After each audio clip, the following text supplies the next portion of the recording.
The hall of the Galactic Council was larger than any cathedral ever built on Earth. Towers of glass and metal rose into the misty ceiling, and the air shimmered with the blue light of alien technology. Hundreds of delegates filled the chamber, each from a different world: scales, fur, feathers, and metal, all gathered for one purpose: to mock the last human. Two guards dragged the old man forward, chains clinking across the marble floor. His hands were bound, but his posture was straight. His beard was white, his eyes sharp like a storm trapped behind calm skies. Every step echoed, slow and heavy, until he stood before the council throne. The Supreme Chancellor, a tall creature with 6 eyes and a voice like iron scraping stone, leaned forward. "So," it said, "this is humanity's last representative?" The room filled with laughter, deep, metallic, cruel. The old man said nothing. His breathing was steady, almost too calm for someone surrounded by enemies. His simple black clothes were torn and burned, but his expression was unreadable. "Your species caused much trouble," the Chancellor continued. "You fought like insects, biting giants. But now you're here, weak, broken, defeated." More laughter. Some aliens banged their claws on the table, mocking applause. A reptilian general hissed, "He looks like he can barely walk." "Humans, fragile and foolish." The old man slowly raised his head. His voice was quiet but carried through the hall. "Is that what you think?" The laughter stopped for a moment. The Chancellor tilted its head. "What did you say, human?" He met its 6 eyes without flinching. "You think strength comes from noise," he said. "You think cruelty makes you powerful. But you've never seen what silence can do." The Chancellor chuckled. "Silence? You are in chains, human. Speak of silence all you want. Your world is ashes." The old man's gaze softened, almost like pity. "You believe that, don't you?" The guards behind him stiffened. The translator drones flickered, trying to catch the tone in his words. But there was something in his voice no machine could translate. It was not fear. It was promise. One delegate covered in metallic fur sneered. "Tell us, human, where is your great army now? Where are your fleets? Your worlds are dust." The man smiled faintly. "They're listening," the room murmured. Some looked around, confused. The Chancellor raised one clawed hand. "Listening to what?" He lifted his chained wrist slightly. "To me." For a brief second, the lights in the hall flickered. Just a glitch, they thought. But then the translator drones buzzed again, catching faint signals in the background. A deep pulse echoed, a sound not made by any alien technology. The Chancellor frowned. "What is this?" The old man didn't answer. He looked up, as if seeing through the metal roof into the stars beyond. "You should be careful with what you mock," he said. "Sometimes it listens." One of the guards stepped forward, shoving him hard. "Enough." He didn't resist. He just smiled, the kind of smile that didn't belong to a defeated man. In the shadows above, unseen by anyone in the chamber, a small drone the size of an insect drifted silently across the ceiling. It had been dormant for decades, its signal hidden deep inside Earth's ancient defense code. Now, as the old man's pulse synced with it, it awakened. Far away, across the black sea of space, hundreds of other hidden machines stirred from slumber. Deep beneath lunar dust, within asteroid mines, inside forgotten outposts, lights flickered to life. Cold engines began to hum. The council guards noticed a faint shimmer around the prisoner. "He's carrying something," one shouted.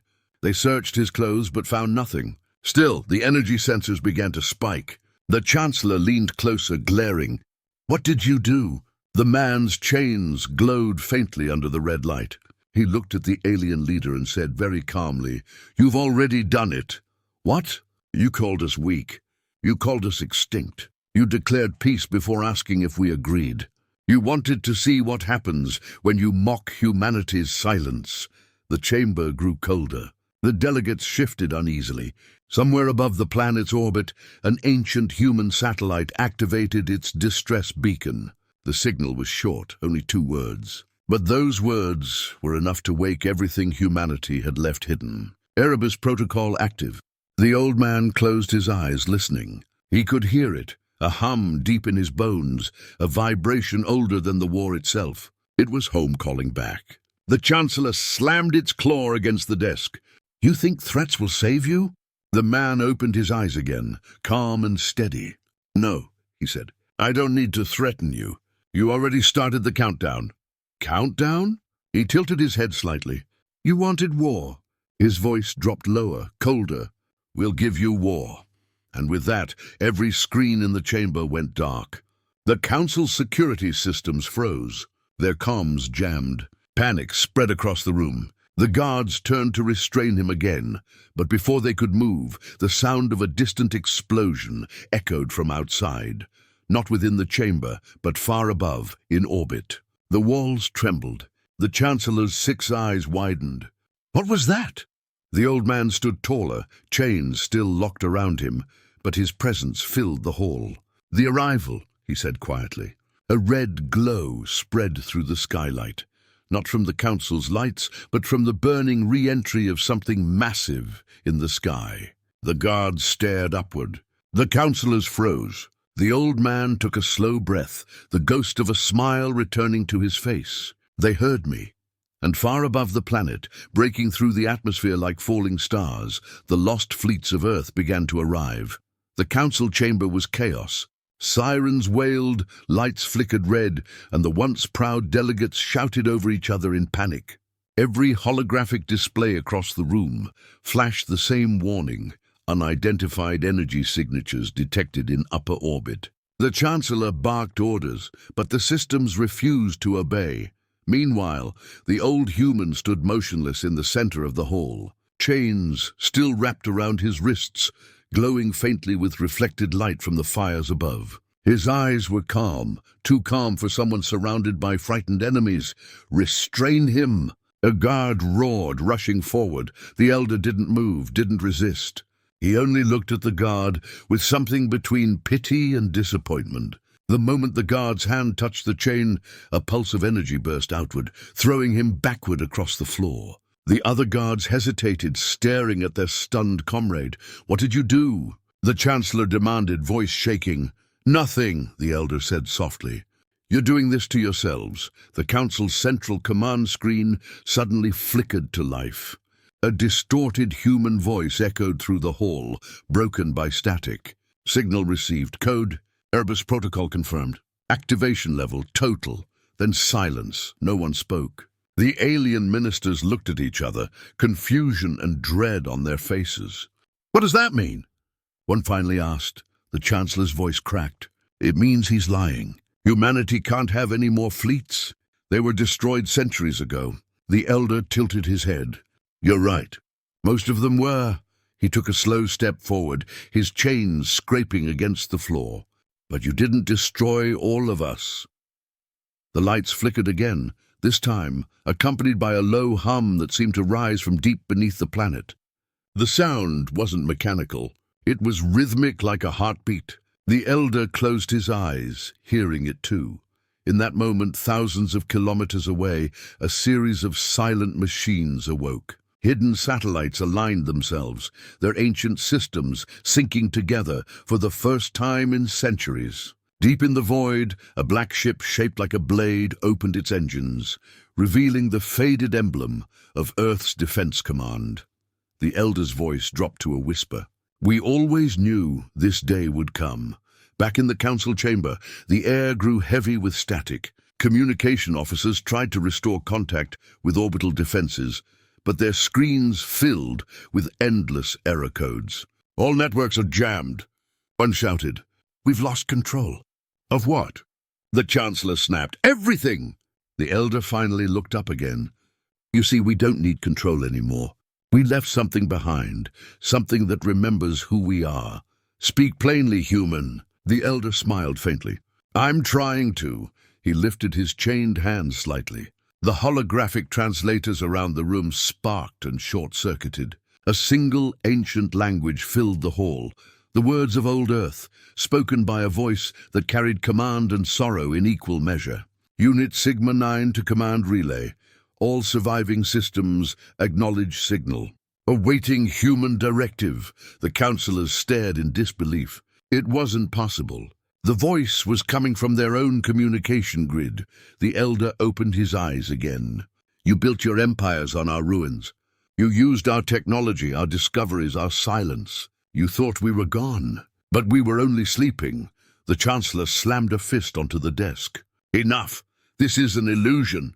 But the holographic display above them changed again. A new image appeared, dozens of massive ships emerging from deep space. Black hulls, invisible to scanners, with only faint blue lights cutting through the darkness. One council general whispered, "Those are human designs." "Impossible," another hissed. "Those ships were myths, ghost fleets lost centuries ago." The elder turned toward the window. Through the transparent dome, the first ships became visible to the naked eye, like shadows cutting through the starlight. "You called them myths," he said quietly. "We called them insurance." A cold dread filled the room.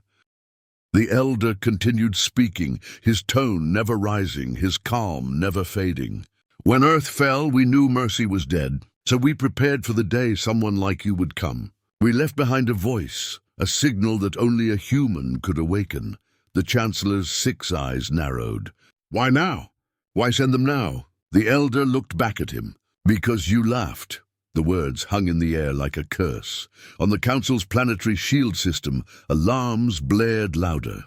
Thousands of automated cannons powered on, but their targeting systems refused to lock. It was as if the network itself had turned against them. "Fire!" the Chancellor screamed.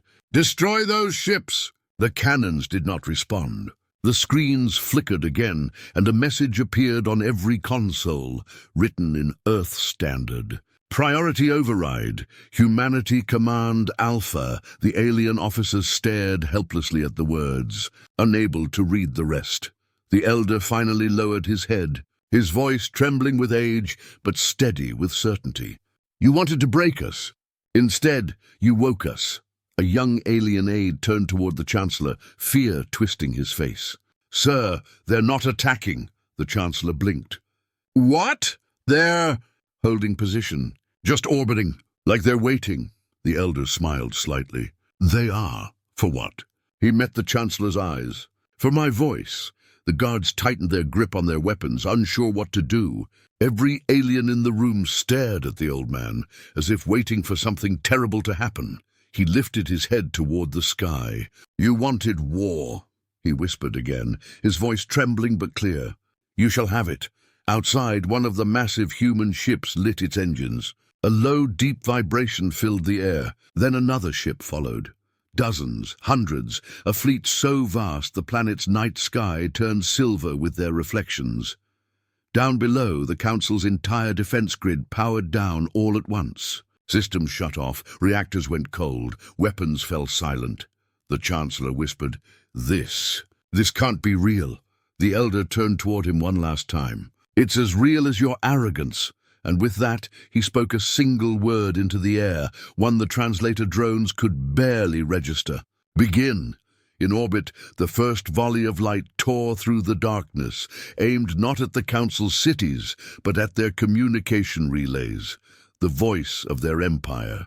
Within seconds, every channel across their dominion went dark. The elder watched through the skylight as the first flames appeared in the heavens. His eyes glimmered, not with victory but with sorrow. He whispered to himself, almost too softly to hear, "Forgive us, Earth, they never gave us a choice." And as the councillors fled in panic, the captured humans stood still, surrounded by firelight, silent and unbroken, while the message humanity had hidden for centuries spread once again through the stars. The planet's night sky had turned silver. Every orbiting satellite, alien or human, was blinded by the light of incoming warships. The Galactic Council's capital, once considered untouchable, was now under a silent siege. The elder stood in the middle of the trembling council hall. Around him, alien officers shouted orders in panic, scrambling for answers. None came. The power grid was collapsing, the planetary shields frozen, and every defense code was overridden by an ancient human signature no one could decode. One general screamed, "We must evacuate the Chancellor!" "No!" the Chancellor thundered, slamming one claw on the table. "We hold our ground. I want those ships identified immediately." The main holographic screen flickered to life. A massive silhouette filled the projection, a ship unlike anything the aliens had ever seen. Its hull was dark and seamless, shaped like a blade. Across its side, ancient white letters glowed faintly through the static. ESS, Dauntless. The Elder looked up.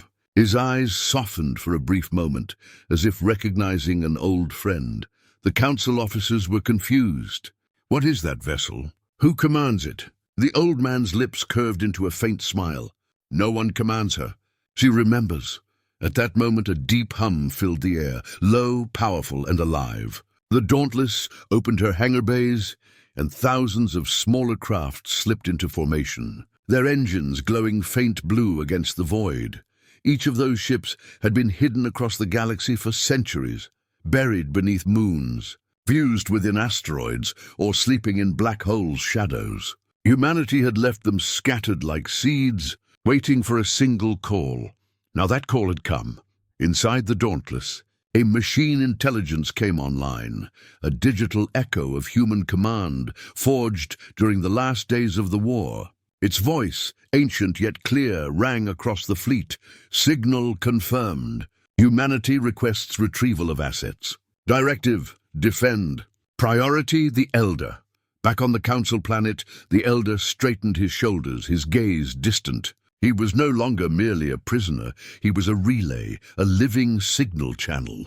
Every heartbeat carried instructions across light years. A frightened alien technician turned toward the Chancellor. "They're locking on our satellites, sir." They're not firing, just watching," the Chancellor snarled. "Then destroy them." The command center erupted in chaos. Missiles launched from planetary defense towers, streaking into the upper atmosphere. But before they could reach orbit, every missile froze in mid-flight, stopped dead. Then one by one they turned around. The Elder watched as those same missiles descended back toward their launch silos. The explosions were blinding. The planet shook. The alien officers fell silent, realizing what had just happened. The human fleet had hijacked their entire weapons network. In the silence that followed, the Elder spoke again, quietly, but every translator caught his words. "You wanted to erase us. Instead, you woke us." The Chancellor slammed his claws against the desk. "You'll bring your own extinction. Humanity cannot fight the entire galaxy."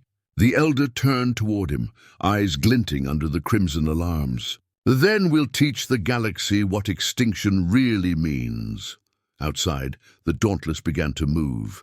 Its engines roared like thunder across space. The human fleet spread across the sky, forming a perfect sphere around the Council's world. Within minutes, the entire planet was encased in a glowing blue grid, an ancient containment field. The aliens had seen planetary shields before, but never like this. The grid wasn't trapping the humans out, it was trapping the Council in. "Impossible," whispered one admiral. "That technology doesn't exist." The Elder glanced upward, his voice calm.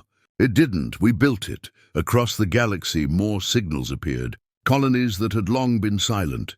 The ruins of Mars, the ice vaults of Europa, the dark bases on Titan, all activated. They began transmitting a single message to the stars.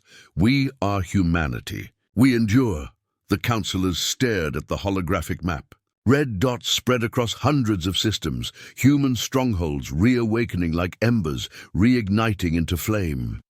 The Chancellor's voice trembled for the first time. This can't be real. You can't have hidden so much." The Elder's gaze hardened.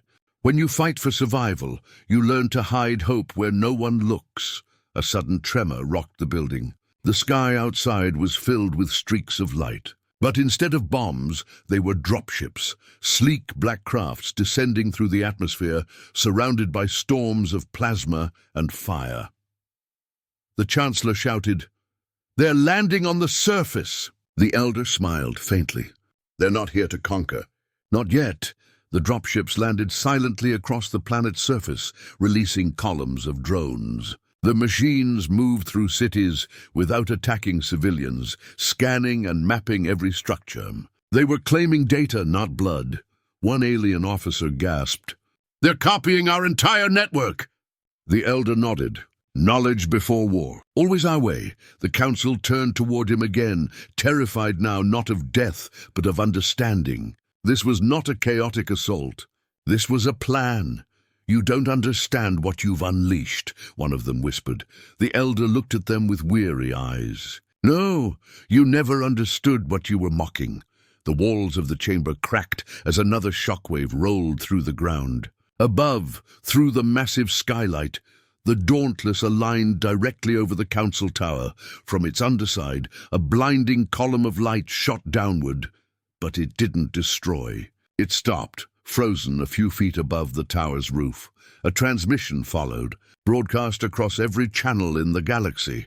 This is Admiral Vale of the human fleet. The Elder speaks for Earth. The Council will surrender. You have 1 hour to comply. The Chancellor looked up at the light, his 6 eyes trembling. Admiral Vale, but she's been dead for centuries. The Elder's voice was barely a whisper. Not dead, remembered. Silence filled the chamber. Outside, billions watched as the sky burned with the light of humanity's return. The Elder closed his eyes, breathing slowly. The fleet has arrived, he murmured. Now comes the answer to their mockery. Far above, the Dauntless glowed brighter, its engines humming like the heart of a god, and the galaxy finally realized that humanity's silence had never meant surrender. It had meant preparation. The hour of silence that followed felt longer than eternity. From orbit, the human fleet hung motionless, dark, colossal, and patient. Each ship's outline shimmered against the void, silent as if the stars themselves were holding their breath. Down below, the council chamber had become a prison of fear. No one dared speak too loudly. No one dared move too quickly. The air was heavy with the metallic scent of burnt circuits and the tension of realization. The aliens who once laughed at humanity now whispered in terror, their arrogance evaporating with every passing second. The Chancellor stood at the center of the room, his once booming voice reduced to a rasp.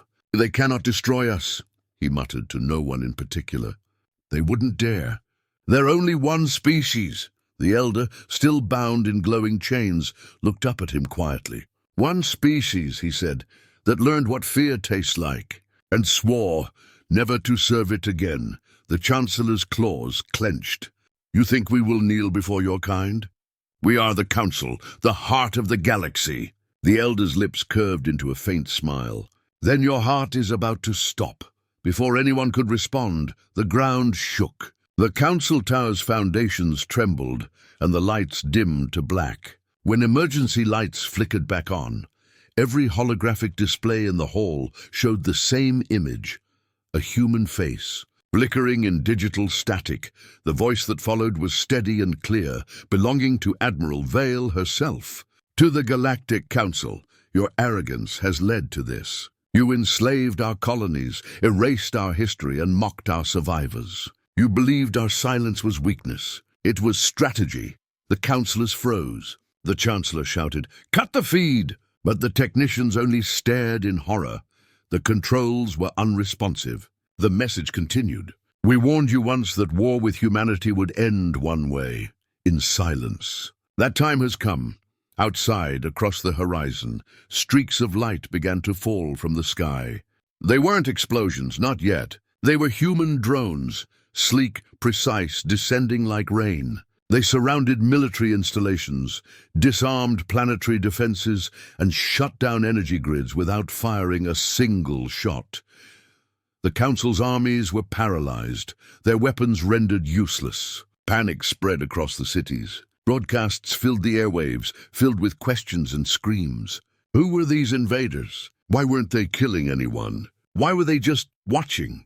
The Elder stood tall now. The guards no longer dared to touch him. His chains still glowed, but they were ceremonial now, symbols of the Council's blindness. He walked slowly toward the great window overlooking the capital city. The skyline was painted with streaks of blue fire and distant thunder. "Do you hear it?" he said softly. The Chancellor glared at him. "Hear what?" "The sound of your empire breaking," the Elder replied. "Not by destruction, but by truth." He raised his hand. The chains on his wrists cracked and shattered. fragments of glowing metal scattering across the floor. The guards stepped back in fear. The Elder didn't even flinch. Far above, the flagship Dauntless sent out another signal. The entire human fleet adjusted position, locking into a perfect formation, one that surrounded the planet like a halo. And then, as if choreographed, every ship projected a beam of light downward. The beams converged into a single column that struck the center of the Council city. But instead of fire, there was sound. A pulse deep and resonant that shook the foundations of the world. Every screen on the planet turned black. Every radio, every device, every data core suddenly displayed the same symbol, the blue and white crest of old Earth. Then, a single sentence appeared across every display. "We are humanity. We do not forgive, but we remember." The Chancellor staggered back. "You can't win this way. The rest of the galaxy will rise against you." The Elder turned his gaze toward him. "They already have. You just never realized who was leading them." And then, as if summoned by his words, reports flooded in through the Council's emergency channels. The rebellions they had crushed, the colonies they had enslaved, every one of them was rising again. Human operatives, long hidden among the outer worlds, had stirred the fire in every system. "You taught them to fear you," the Elder said. "We taught them to hope." Outside, human ships hovered over the main defense citadels. For the first time in living memory, the Council's banners were being torn down, not by force, but by choice. Entire garrisons surrendered without resistance. The soldiers looked up at the sky and saw something they had never seen before. Ships that did not burn worlds, but stood between them and annihilation. The Elder turned away from the window, facing the Council for the last time. "Do you understand now?" This was never about revenge. It was about balance, about memory. The Chancellor's voice broke. "And if we refuse to surrender?" The Elder's tone hardened. "Then you'll vanish, quietly, the way you made our colonies vanish." Thunder rolled through the sky as if the heavens themselves were answering. A deep vibration rippled through the ground as the Dauntless descended closer, its engines tearing through the clouds. Its massive shadow covered the entire Council tower. In its center, a hatch opened, and from it descended a single drop pod, black, burning, and marked with the symbol of Earth Command. It crashed into the courtyard below, hissing steam. From within emerged armored figures, humans in full exo-armor, carrying weapons that hummed with blue light. The doors to the chamber burst open, and those soldiers entered, silent and unstoppable. They moved like ghosts, their steps synchronized. None spoke. None hesitated. They surrounded the Council, weapons lowered, awaiting orders. The Elder turned to face them, his voice quiet but filled with power. "Stand down!" The soldiers froze immediately. He stepped forward past them toward the Chancellor. "Your rule is over," the Elder said softly. "But your lesson will echo." The Chancellor's 6 eyes filled with rage and despair. "You can't erase us." The Elder leaned closer. "We won't. We'll remember you, so we never become you." He turned to the soldiers. "Secure the chamber. End all transmissions." One of them nodded. "Yes, Elder." The lights dimmed once more. Outside, across the entire planet, every communication signal from the Council went silent. Their empires, centuries old, built on conquest, collapsed in a single deafening hush. In orbit, the Dauntless rotated, broadcasting a single message to the galaxy. The Council has fallen. The age of mockery ends tonight. And as the transmission spread from world to world, the stars themselves seemed to flicker brighter, like candles awakening in the dark. The Elder looked up through the skylight one last time. The fleet above shimmered like silver fire. "They wanted to laugh at the last human," he whispered. "Now the galaxy listens." Smoke curled through the shattered skylight of the Council chamber. The world outside was burning, not from chaos, but from precision. The human fleet did not strike cities at random. Every impact was measured, surgical. Only communication hubs, weapon platforms, and command centers were being erased. It was not conquest. It was correction. The Elder stood at the window, watching the sky light up in silent bursts. To him it looked almost beautiful, like stars being born. The others in the chamber didn't share that feeling. The Chancellor crouched behind his desk, his arrogance melted into fear. The remaining councillors clung to the floor, whispering prayers in a dozen alien tongues. "You could stop this," the Chancellor gasped. "You have their command, don't you? Tell them to end it." The elder turned to him slowly, his expression unreadable. "End it?" he repeated softly. "You ended mercy centuries ago." Outside, streaks of light cut through the atmosphere, human drones moving like a coordinated storm. They flew through skyscrapers, weaving between towers, avoiding civilians entirely. Every drone acted with purpose. Every strike was deliberate. "They're not killing us," a council general whispered in disbelief. "They're disabling us." The elder nodded. "You're right. Humanity doesn't want extinction. It wants silence. Your kind will live to remember."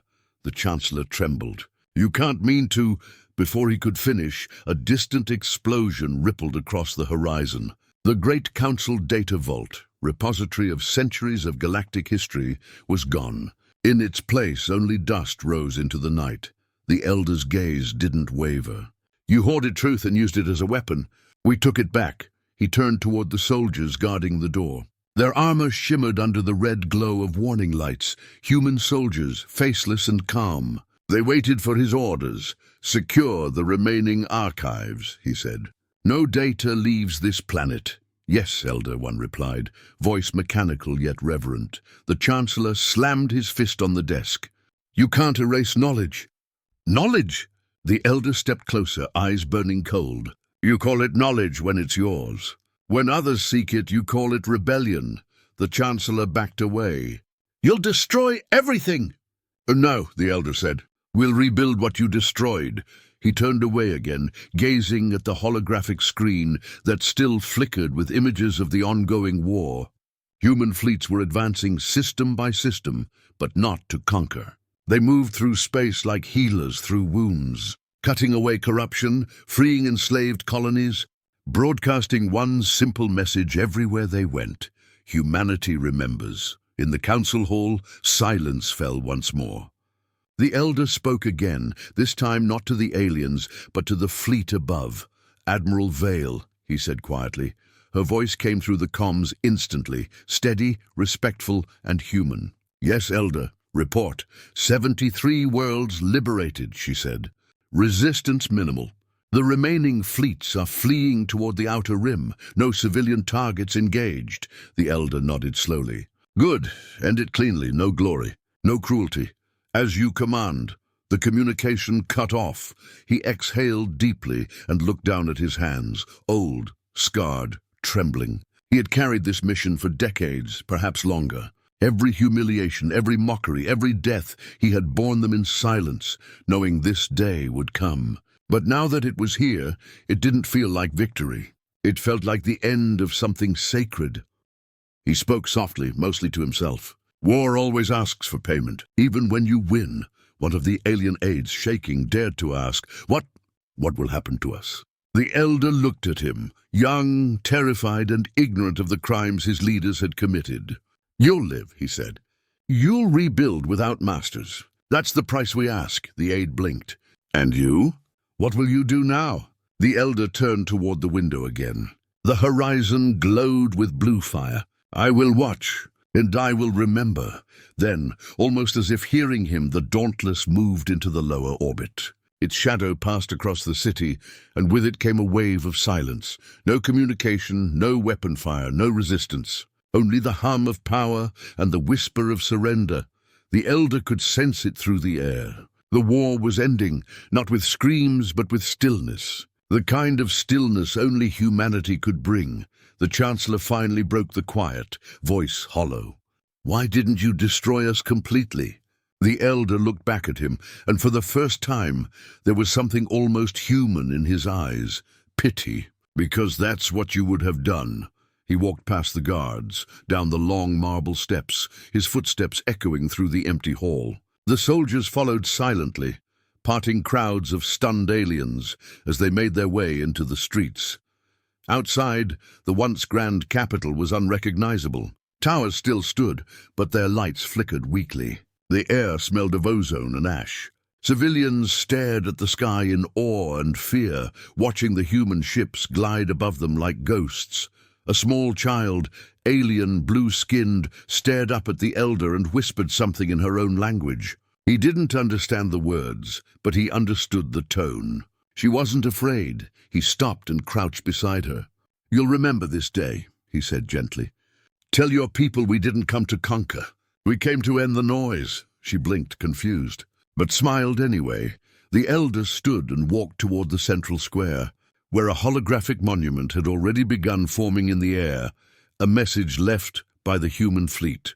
It displayed a single image, Earth, shining blue and whole again. Below it, text glowed in 100 languages. "We are humanity. We asked for peace. You asked for war. Now peace has a new meaning."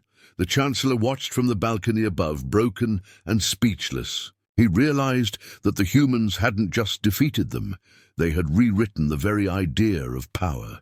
The elder raised his hand one final time, signaling the fleet. The Dauntless rotated once more and released a final pulse across the sky. Every weapon, every ship, every trace of the Council's war machines dissolved into silence, and as the light faded, the elder whispered the last words the Council would ever hear from humanity.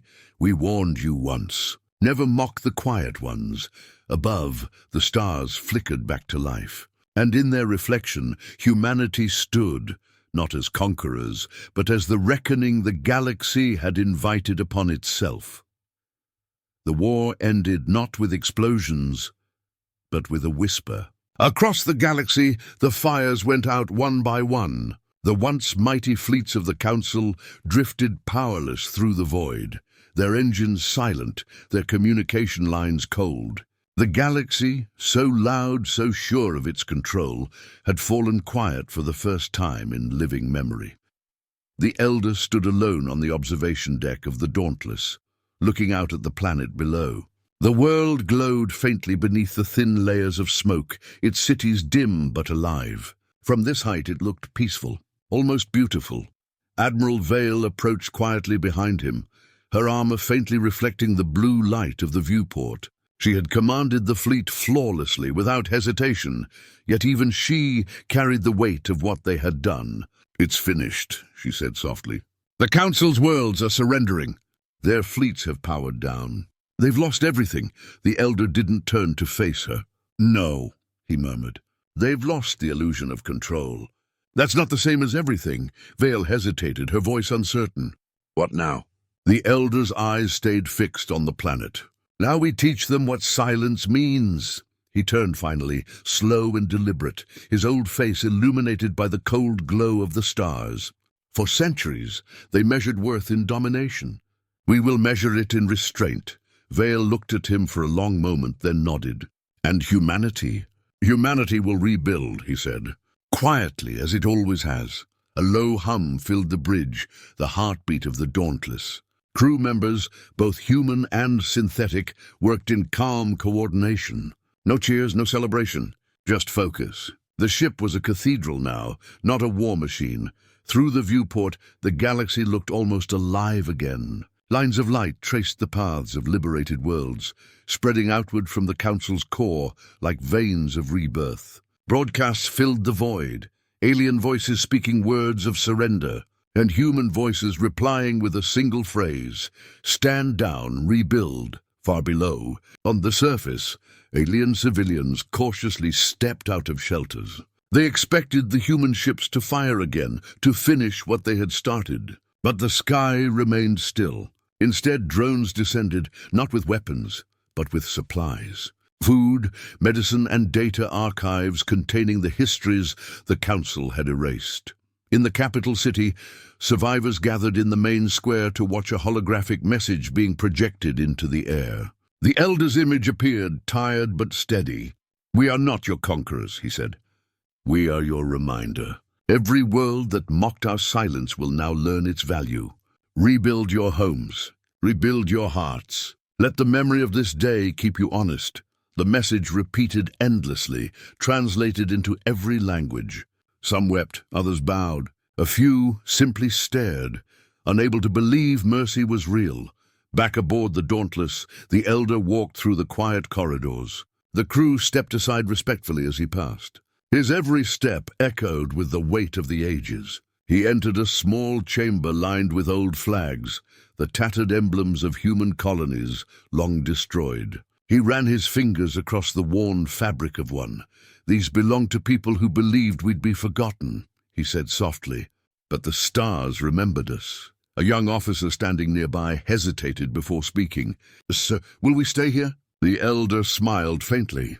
"No, the galaxy is wide and we've been silent long enough. It's time to go home." "Home?" the officer asked. "But Earth endures," the Elder interrupted gently. "She always does. You'll see." He turned toward the viewport again, and for the first time in decades, a small warmth filled his voice. "Plot a course for Sol. Let the fleet follow." "Yes, sir." Across the stars, one by one, the human ships changed trajectory. Engines flared to life. The massive fleet began to turn, aligning toward the distant light of their birthplace. The motion was slow, graceful, like a tide returning to its shore. The Elder stood in silence, feeling the hum of the ship beneath his feet. It was more than metal.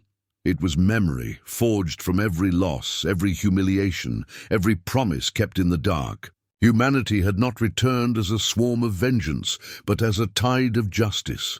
As the Dauntless began its journey, the Chancellor of the Fallen Council watched from his shattered city. He stood on the balcony, where he had once mocked the human prisoner, the same man whose quiet words had summoned the end of an empire. He saw the ships departing, and confusion filled his mind. Why were they leaving? Why show mercy? He fell to his knees, his voice barely a whisper. "Why spare us?" From the sky, the Elder's final message echoed through the atmosphere, reaching even the Chancellor's ears. "Because silence teaches longer than fire." The words lingered long after the message ended. Days passed, then weeks. The human fleet was gone, vanishing into the dark like a fading dream. In their absence, the galaxy struggled to find its balance again. New governments rose from the ashes. Worlds that once served the Council began to speak to one another freely, for the first time in generations. And in their history books, a single name spread from world to world, the Elder of Earth. No one ever learned his real name. Some said he was a general from the old wars, kept alive by cryo-sleep. Others claimed he was the last president of Earth, or a soldier turned monk. It didn't matter. What mattered was the lesson he left behind, spoken in every academy, whispered in every prayer. Never mistake silence for surrender. Years later, on a quiet plain beneath the ruins of the Council City, a monument was built. It bore no human symbols, no banners of victory, only a simple inscription carved in stone. Here ended the age of arrogance. Here began the age of remembrance. And above that world, far beyond the reach of politics or pride, the Dauntless drifted near Earth once more. Blue oceans shimmered below, clouds glowing gold in the sunlight. The Elder, older now, weaker but at peace, sat by the window in his private chamber. He watched his home turn slowly, silently. "After all this time," he whispered, "we never wanted war." He closed his eyes, his voice barely audible. "But when they wanted war, we gave them one worth remembering." Outside, the ship's engines dimmed. The fleet entered orbit, surrounding the world like guardians. No flags waved, no horns sounded. Only the quiet hum of machines built by patient hands.